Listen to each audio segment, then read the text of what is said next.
So today I'm going to show you how to make this lovely Storm at Sea block.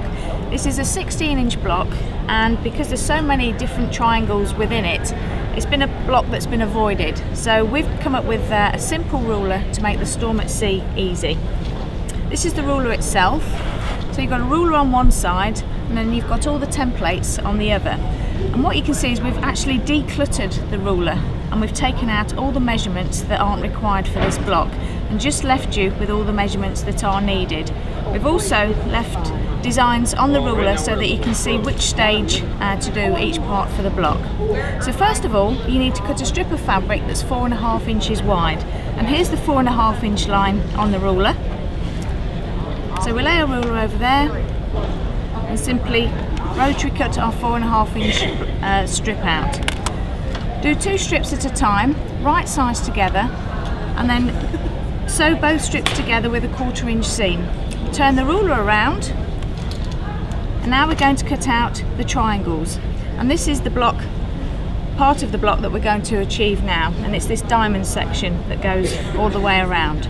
So if you spread your hand across this side of the ruler, and the tops of the triangles line up perfectly with the top edge of the fabric, and the bottom edge lines up perfectly with the base of the triangle.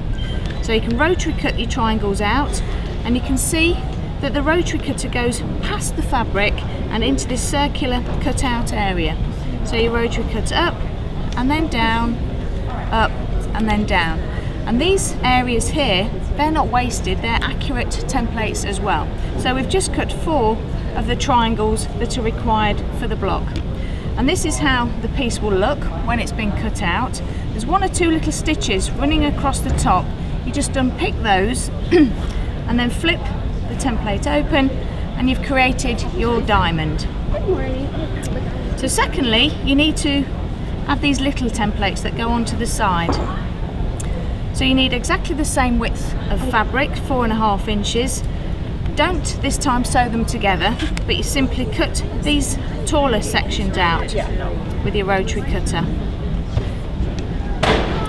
You add these opposites first to the diamond that you've just created, and then you've finished all 4 parts to that block.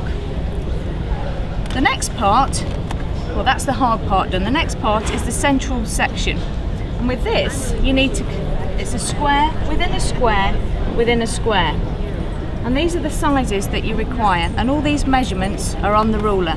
So first of all, you need to cut a strip 4.5 inches wide, which we've already done, and there's a squared off area here so that you can cut a 4.5 inch square. The second one, these purple ones, they're the light ones here, and you require a 5.25 inch strip of fabric. There's the 5.25 inch line running across the ruler, and then you can cut it into a square, and that square can then be cut into 4, and there's these 4 triangles there. Lastly, the large triangles on the outside, the blue ones here, you require the measurement 4 7/8. So here's the 4 7/8 line, 4 7/8 square, and that square can be cut into 2 to create the larger triangles with the centre block.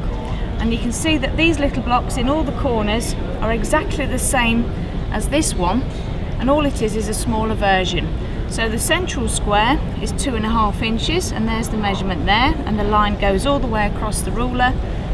The next one, 2 7/8, and then 3 1/4, and that gets cut. And that's how simple the Storm at Sea block is. All of the Creative Grids rulers shown all come with detailed, step-by-step illustrated instructions.